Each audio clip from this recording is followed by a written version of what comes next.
तो correspondent banking क्या है? कॉरेस्पॉन्डेंट बैंकिंग एक प्रोविजन है जिसके थ्रू जो कॉरेस्पॉन्डेंट बैंक है वो रिस्पॉन्डेंट बैंक को फैसिलिटीज प्रोवाइड करता है। लाइकवाइज यहां पर इंडिया में एक बैंक है, ठीक है, इसकी रीच कितनी है कि अपनी टेरिटरी में ही इसकी ब्रांचेस है, इसकी यूएसए में कोई ब्रांचेस नहीं है, ठीक है। तो यहां पर एक बैंक है जो ये उसके थ्रू क्या करता है, सर्विस लेना चाहता है, यानी कि ताकि अपने क्लाइंट्स को जो भी ट्रांसफर करना है, रेमिटेंस करनी है, वो फैसिलिटीज प्रोवाइड करवा सके। वायर ट्रांसफर हो सकता है, पे थ्रू अकाउंट हो सकते हैं, चेक क्लियरिंग हो सकती है, तो बहुत सी ऐसी फैसिलिटीज है जो यहां पर इसको चाहिए होंगी, ठीक है। तो एक तो चीज ये है कि यहां पर ये अपनी यूएसए में ब्रांच ओपन कर ले, जो मे भी हो सकता है किसी ना किसी रेगुलेटरी चीज के कारण या फिर और किसी रेगुलेशंस के कारण मे भी पॉसिबल ना हो, तो ये अपनी सर्विसेज को कंडक्ट कर सकता है दूसरे बैंक के थ्रू। तो जिस बैंक के थ्रू ये अपनी सर्विसेज को कंडक्ट करेगा वो बैंक इंडियन बैंक के लिए क्या रहेगा, कॉरेस्पॉन्डेंट बैंक रहेगा। एंड इंडियन बैंक को इसमें क्या कहा जाएगा, रिस्पॉन्डेंट बैंक कहा जाएगा। तो Indian bank will be called respondent bank and जो फॉरेन बैंक होगा जो सर्विसेज को प्रोवाइड कर रहा है उसे टर्म किया जाएगा एज कॉरेस्पॉन्डेंट बैंक। ओके, तो ये फैसिलिटीज कैसे हो सकती हैं, कैश मैनेजमेंट की, फंड मैनेजमेंट की, इंटरनेशनल वायर ट्रांसफर हो सकते हैं, ड्राइंग अरेंजमेंट्स हो सकते हैं डिमांड ड्राफ्ट के लिए, मेल ट्रांसफर हो सकती हैं, पेबल थ्रू अकाउंट्स हो सकते हैं, चेक क्लियरिंग हो सकती हैं।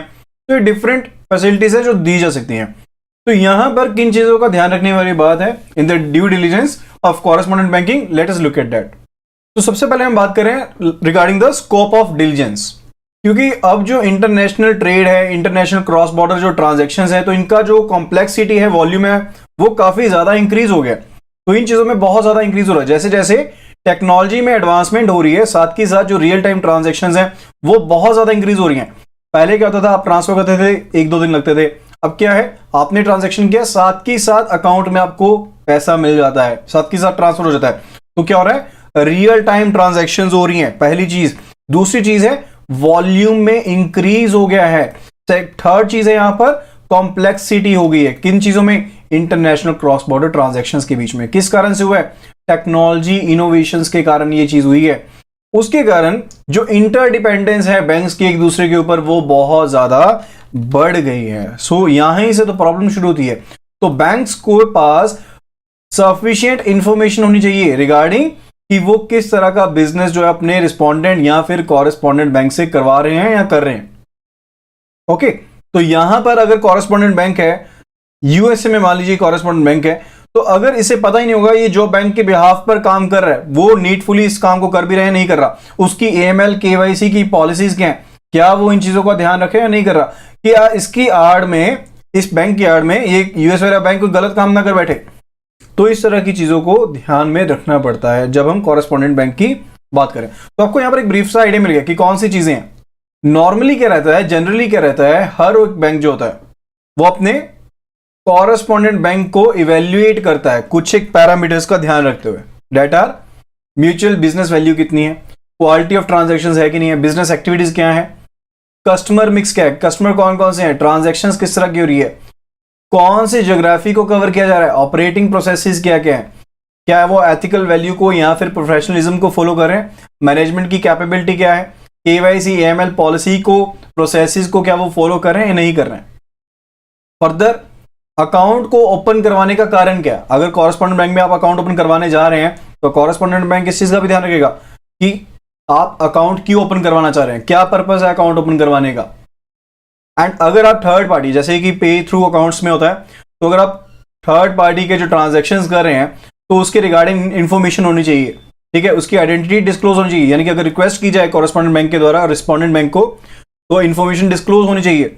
इसी तरह से जो रेगुलेटरी या फिर सुपरवाइजरी फ्रेमवर्क है रिस्पॉन्डेंट बैंक के केस में वो कौन कौन सी हैं। साथ ही साथ कॉरेस्पॉन्डेंट बैंक को इस चीज का भी ध्यान रखना चाहिए कि अगर वो रिक्वेस्ट करता है तो रिक्वेस्ट के ऊपर कस्टमर की profile, transaction data immediately correspondent bank को प्रोवाइड हो। Next it is regulatory actions. तो रेगुलेटरी एक्शंस के तहत जो बैंक हैं, जो ऊपर जो चीजें देखी उनका तो ध्यान रखना है, साथ में जो बैंक हैं उन्हें इस चीज को निश्चित कर लेना चाहिए, किस इंफॉर्मेशन से, उस इंफॉर्मेशन से जो कि पब्लिकली अवेलेबल है, कि जिस बैंक के साथ वो काम करने जा रहे हैं, यानी कि कॉरेस्पॉन्डेंट बैंक बनाने जा रहे हैं या फिर रिस्पॉन्डेंट बैंक बनने जा रहे हैं, दोनों के केस में ही उसके खिलाफ कोई सीरियस मनी लॉन्ड्रिंग का या फिर टेररिस्ट फाइनेंसिंग की इन्वेस्टिगेशन पेंडिंग ना हो, या फिर कोई रेगुलेटरी एक्शन जो पेंडिंग ना हो। कई कंट्रीज में जो सेंट्रल बैंक्स हैं ऐसी इंफॉर्मेशन को अपनी वेबसाइट्स पर भी डाल के रखते हैं। Next it is establishing new relationship.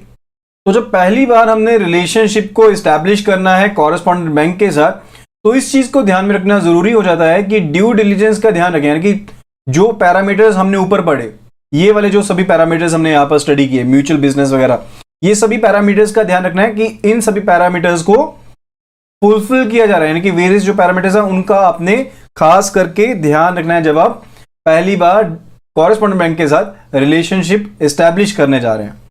And इस एक्सरसाइज में we should also be covering the search in the bankers almanac, यानी कि जो भी एनुअल रिपोर्ट्स पब्लिश की गई हैं, यानी कि जो भी एनुअल रिपोर्ट्स पब्लिश की गई हैं बैंक के द्वारा, उनको हम अच्छे से स्टडी कर सकते हैं। दैट इज आप जो भी लीगल एंड रेगुलेटरी जो फ्रेमवर्क है केवाईसी है एएमएल का उनकी होम कंट्री में रिस्पोंडेंट बैंक के रिगार्डिंग, लाइकवाइज इंडिया में बैंक है तो इंडिया के बैंक ने क्या करना है, यहां पर कॉरेस्पॉन्डेंट बैंक XYZ है यूएसए में, वहां उसके साथ डील करना है, उसके साथ रिलेशनशिप को एस्टैब्लिश करना है। तो इंडिया का जो बैंक होगा यहां पर जो उसकी एनुअल रिपोर्ट्स हैं, कॉरेस्पॉन्डेंट बैंक की जो एनुअल रिपोर्ट्स हैं उनको स्टडी कर सकता है, ठीक है। एंड फर्दर जो रेगुलेटरी फ्रेमवर्क फॉलो किया जा रहा है केवाईसी एएमएल के रिगार्डिंग, उसको स्टडी किया जा सकता है।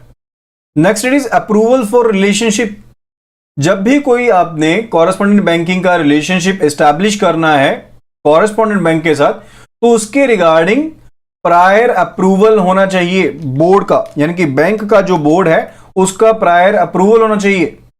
एंड इन केस जो बोर्ड है वो ऐसी पावर जो है एडमिनिस्ट्रेटिव अथॉरिटी को दे देता है, किसी अथॉरिटी को देता है, मे बी कोई कमेटी को दे देगा, तो इस तरह की जो कमेटी होगी उससे अप्रूवल लेने के बाद ही इस तरह का जो रिलेशनशिप है कॉरेस्पॉन्डेंट बैंकिंग का उसे एस्टैब्लिश करना चाहिए। Next it is review of relationship. So correspondent bank के केस में ये नहीं कि जब आपने नया रिलेशन एस्टैब्लिश किया सिर्फ उस टाइम पर ही आपको ड्यू डिलीजेंस का ध्यान रखना है। जो ड्यू डिलीजेंस है in case of correspondent bank, ये एक ऑन गोइंग एक्सरसाइज है, यानी कि चलता ही रहता है, यानी कि आपको इसे एनुअल बेसिस पर करना है। इन केस आपका existing correspondent bank relationship exist कर रहा है, तो उसके केस में आपको जो भी इंफॉर्मेशन अवेलेबल है डिफरेंट पैरामीटर्स के ऊपर जिनको हमने पढ़ा था रिगार्डिंग पहली बार पढ़ा था, तो वो सभी पैरामीटर्स के ऊपर आपको इंफॉर्मेशन को गैदर करना है, इंपॉर्टेंट इनपुट्स लेनी है, एंड जो दूसरे फैक्ट्स हैं उनको ध्यान में रखते हुए आपको उसका रिव्यू करना है। तो कौन से एस्पेक्ट हो सकते हैं, लाइकवाइज कि क्वालिटी ऑफ ट्रांजैक्शंस क्या है, यानी कि जो क्वालिटी ऑफ ट्रांजैक्शंस हैं जो ओरिजिनेट हो रही हैं कॉरेस्पॉन्डेंट बैंक के द्वारा, उनकी क्या क्वालिटी है। एंड फर्दर किसी तरह का कोई मेजर या कोई फ्रीक्वेंट जो है मनी लॉन्ड्रिंग का कंसर्न या फिर टेररिज्म फाइनेंसिंग का कंसर्न तो नहीं अराइज हुआ है कॉरेस्पॉन्डेंट बैंक के ऊपर। फर्दर जो भी इंफॉर्मेशन दी जाती है वायर ट्रांसफर्स पर कि जो भी रेगुलेटरी रिक्वायरमेंट है क्या उन्हें फुल अप किया जा रहा है, या अगर कोई गैप देखने को मिला है तो उसकी फ्रीक्वेंसी क्या है। एंड अगर आप कोई इंक्वायरी कर रहे हैं उनसे या एडिशनल इंफॉर्मेशन मांग रहे हैं तो उसके रिगार्डिंग उनका रिस्पॉन्स कितने टाइम में आ रहा है, क्या वो इंफॉर्मेशन को प्रॉम्प्टली एंड कंप्लीटली प्रोवाइड करवा पा रहे हैं जो आपको इंफॉर्मेशन चाहिए। अगर डिले हो रहा है या फिर अवॉइड कर रहे हैं या फिर प्रॉपरली क्या प्रोवाइड नहीं कर रहे हैं इंफॉर्मेशन, तो ये कुछ एक फैक्टर्स हैं जिनका मेन ध्यान रखना है जब हमने रिव्यू करना है रिलेशनशिप का, उस टाइम पर जो ध्यान रखने वाली चीजें इस रिगार्ड में। And another one it could be concerns about trading based money laundering. क्या ये तो नहीं है कि जो ज्यादातर प्रोपोर्शन में ट्रांजैक्शंस की जा रही हैं वो STR में आ रही हैं, सस्पिशियस ट्रांजैक्शन रिपोर्टिंग में आ रही हैं, या फिर उलझन में डालने वाली जो ज्यूरिसडिक्शन है उसको तो नहीं पर्टेन कर रही हैं ट्रांजैक्शंस, यानी कि ऐसी ज्यूरिसडिक्शन को तो नहीं बिलोंग कर रही हैं ट्रांजैक्शंस जिनके ऊपर हमारी सिचुएशन क्लियर नहीं है अभी।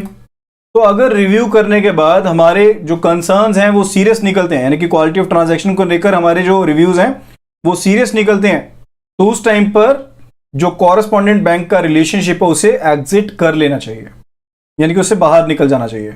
Next it is independent transaction due diligence. So correspondent bank जो है रिलेशनशिप जो है इसके रिलेटेड, इसको ध्यान से देखना पड़ता है जब मनी लॉन्ड्रिंग प्रोसेस इसे खराब कर देता है, इसको एक्सप्लॉइट कर देता है। तो बैंक सिंपली कोई भी रिस्पोंडेंट बैंक जो है, यानी कि अगर इंडियन बैंक रिस्पोंडेंट बैंक है एंड जो फॉरेन बैंक है वो कॉरेस्पॉन्डेंट बैंक है, तो इंडियन बैंक सिर्फ ये एज्यूम नहीं कर सकता कि जो कॉरेस्पॉन्डेंट बैंक की तरफ से जो ट्रांजैक्शन आ रही है वो ड्यू डिलिजेंस उसमें एज्यूम नहीं कर सकते हैं। यानी कि यहां पर जो इंडियन बैंक है, अगर यहां से कॉरेस्पॉन्डेंट बैंक की तरफ से कोई ट्रांजैक्शन आ रही है तो हम ये नहीं कह सकते कि ये जो ट्रांजैक्शन यहां पर पर्टिकुलर आ रही है इसमें ड्यू डिलिजेंस को फॉलो किया गया होगा।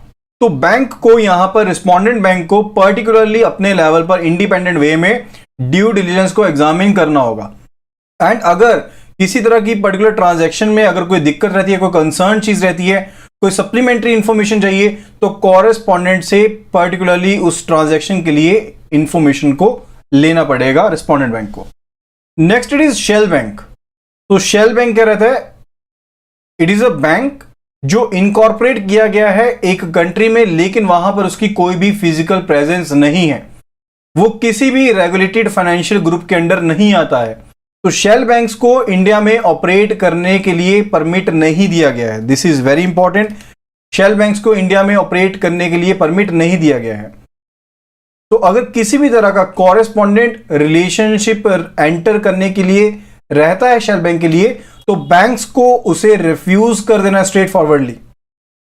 साथ ही साथ बैंक को अपने आप को गार्ड भी करना है कि कोई भी जो फॉरेन बैंक है, कोई भी जो फाइनेंशियल इंस्टीट्यूशन है, उसके साथ भी रिलेशनशिप को इस्टेब्लिश नहीं करना है जो अपने अकाउंट्स को शेल बैंक के द्वारा इस्तेमाल करने दे।